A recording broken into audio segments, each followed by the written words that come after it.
Welcome back to Franchise Defenders. I'm Cloud Kicker, and today I wanted to discuss the whole direction the DC films are moving. You've most likely heard by now the rumors that the new Snyderverse, I guess was what they want to call it. A lot of people call it the DC EU or the DC U. How they're trying to erase the Snyderverse in the Flash film. But I think it is more than that.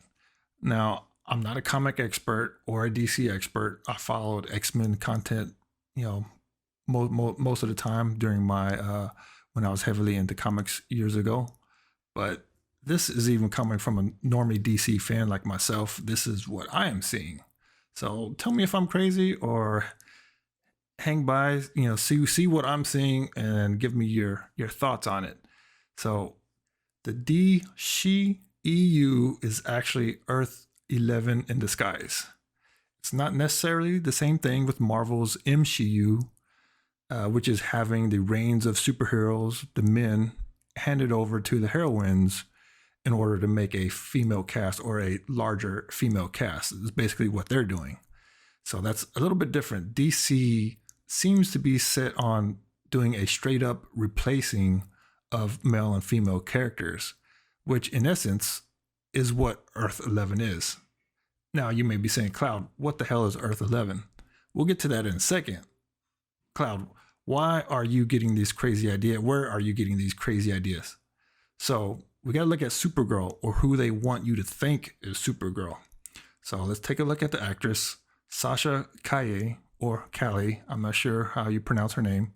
I'm just assuming it's Calle. But either way, Sasha here, mostly known from Young and the Restless. She's had like 200 plus episodes on it. And here is a picture we see her compared to Supergirl. Now, not looking at her skin tone or her ethnicity, we see her. She can fit the role. She's athletic enough. She's not overweight. She's not too skinny. She's got the mid-length hair that's a little bit wavy, and it fits Supergirl, right? So we also have this fan art right here. So somebody probably heard the casting, looked up the actress, saw her, and then did this pretty awesome concept art that they have, and it fits pretty good. They added a little, their own like little taste to it. They gave her some gloves. They moved her cape down from her neck down to her waist to kind of like give her like a half skirt, right? Because that's kind of who Supergirl is that skirt. Now, if we pull up what the other Supergirls that we've seen in films and movies, we do see a little bit of resemblance here. She's got the mid-length wavy hair. She's got the outfit. She's got her own version of a skirt because that skirt is who she is. It's like Batman and his cowl. If Batman just had a face mask, he would be Nightwing. Batman has his cowl. Supergirl has her skirt. She always has her skirt.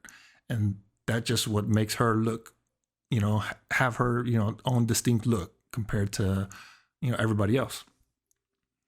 Now, but this is not the Supergirl, they decided to give us or give you or, put on the plate. No, this is the Supergirl that they decided to come up with. And everybody's seen these pictures. Everybody's roasted them over and over again. So you may be saying, oh, okay, what's the big deal? Yeah, they changed her up a lot. But when you compare her to the Supergirls and you take out her ethnicity, is this Supergirl? No, it is not. Or does she look like these characters right here? Now you say, Cloud, that's just Supergirl with dark hair. No, it is not Supergirl with dark hair. That is Superwoman you see right there. Well, Cloud, that's Supergirl grown up. No, this is Superwoman from Earth 11. It is basically Clark Kent, Kal-El, the female version of him. That is what that is. It's the female version. Earth 11 is a completely gender swapped reality. Everybody, not just some, like the whole universe is gender swapped. And it's not replacing anything. That is Kal-El, a female Kal-El. And you see in that one picture right there, that Batwoman is Bruce Wayne, female Batwoman. That's not Kate Kane. That's not Barbara Gordon. in that universe, that is female Bruce Wayne. That is what Earth 11 is, and that, I believe, is what they're trying to do, because there is no reason to give Supergirl an outfit that looks like Superman. Because if you're doing that, you're really creating Superwoman.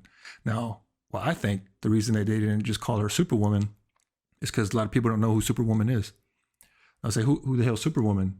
First thing they'll do is go on Google, look it up. They'll find out the reference of Earth 11, and they'll see that they're basically trying to gender swap like the whole thing. And then instead of some fans being irritated with the way Supergirl looks, you're going to have a lot more fans being irritated that they are trying to replace Superman.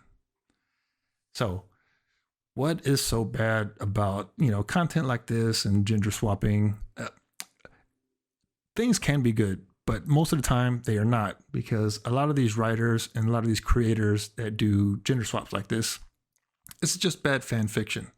It's just bad fanfic.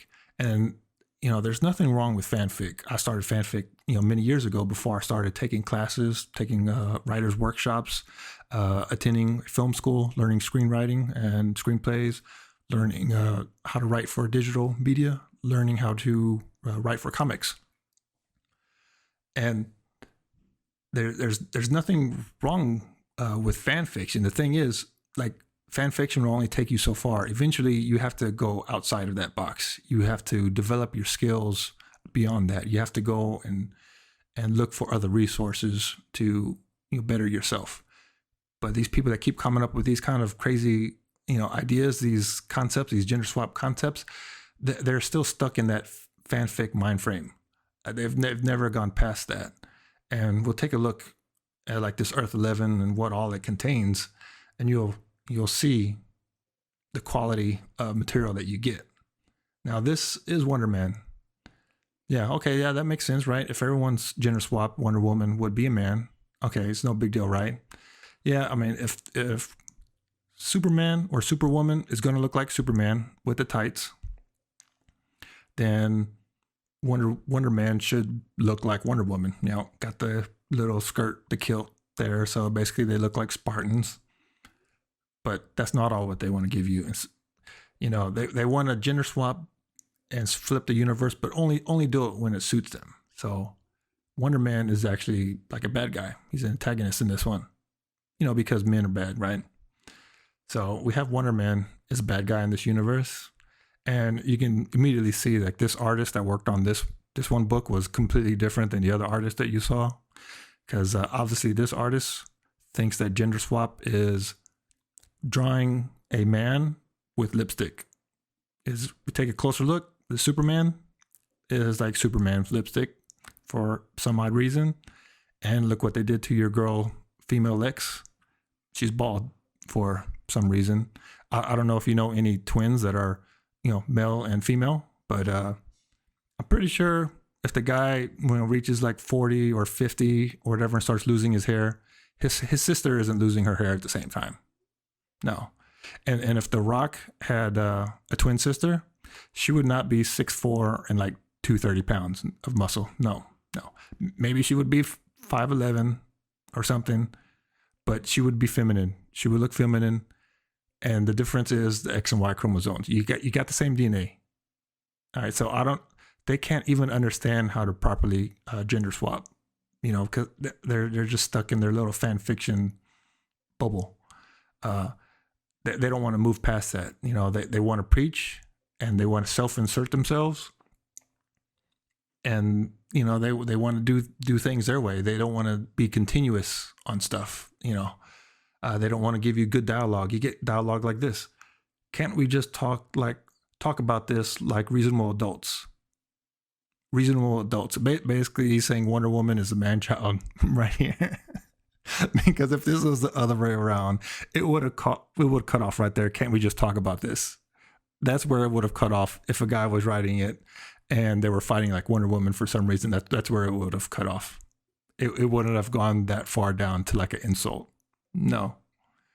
And then you get something like this. Who are you calling on? More of your half-naked warriors? I don't see any male writer or a female writer that would write a guy talking to Wonder Woman this way. Like are they supposed to be good guys or are they supposed to be bad guys? So this is the kind of stuff you get from creators like this that they don't care about consistency. They don't care about keeping characters with their own person, with the same personality. They won't change it. They only want to steal the pieces, that they like, but they don't want to keep everything, consistent. And one of the best ones right here is this. You know how emotional he can be. All that Olympic testosterone backing up into his brain can't be a good thing. Yes, because testosterone bad. It is the root of all evil, apparently, in this universe.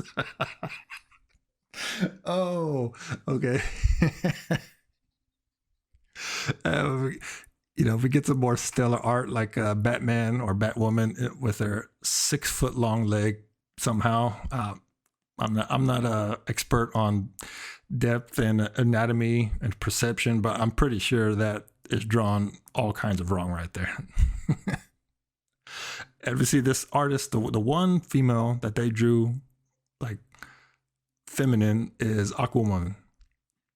And you see the other artist drawing Aquawoman, draws her, muscular, feminine, but short hair, because anybody athletic that's a woman has to have short hair. It's scientific fact. All athletic women have short hair. You can't be athletic with long hair, apparently. You can't look too womanly. Well, I can't even say that because a lot of women look very good with short hair. But you know what they were trying to do here. It is ridiculous. And then you got the female Flash. We got a lot of characters, more stunning dialogue. Boys will be girls and girls will be boys. Yeah, whatever the hell that means. But the creme de la creme on this comic. I really like this chick, Can I Stay? Well, who is that right there? That's Jason Todd. Jason Todd and the Green Lantern and a couple other characters were the ones that came into Earth 11 here on this one particular comic. It happened a couple of times, but this one right here was Jason Todd. And what's funny is they make him basically simping over the female Atom that you see right there. And this doesn't even happen over like the whole comic or throughout the whole comic. This is just like all on one panel. Like immediately it just happens. Like the first time he meets her, he's like simping all over her. Now, this also goes to show you how they're stuck in like a fanfic and they don't understand how to gender swap properly or how to look at things to make it consistent with what they're trying to build. Now we take a look at Jason Todd. Jason Todd, his whole life, he's been fighting against strong, beautiful, badass women, right?